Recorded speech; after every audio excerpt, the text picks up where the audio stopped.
Bonjour à tous et bienvenue dans cette vidéo dans laquelle nous allons parler d'une annonce importante faite par OpenAI concernant ChatGPT. Vous le savez, ChatGPT a besoin de beaucoup de données. Il a été créé à partir de milliards de mots collectés sur Internet, provenant de sources diverses comme des articles, des livres, des blogs, des réseaux sociaux, etc.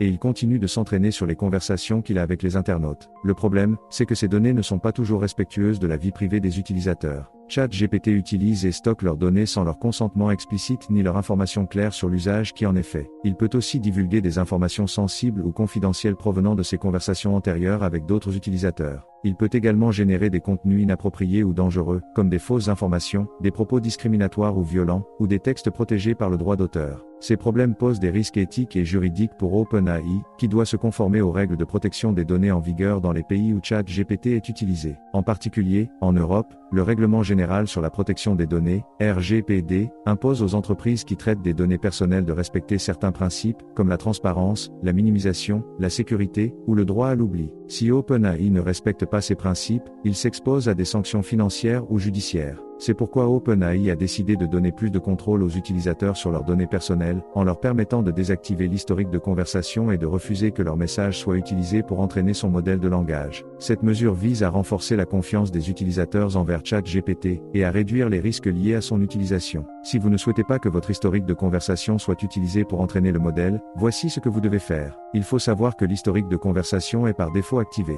Vous avez donc accès à votre historique via cet onglet à gauche. Pour désactiver l'historique, cliquez sur Settings, puis sur Data Control et décochez cette case. ChatGPT va conserver votre historique sur ses serveurs pendant 30 jours par précaution, mais vous n'en aurez plus accès comme vous pouvez le voir. Par contre, vous pouvez à tout moment réactiver l'historique. Le système fonctionne comme une navigation privée, c'est-à-dire que vous n'allez pas perdre votre historique en mode normal si vous réactivez l'historique après. Voilà, c'est tout pour ce tutoriel. Que pensez-vous de cette nouvelle? Dites-le nous en commentaire. Merci de votre attention et à bientôt.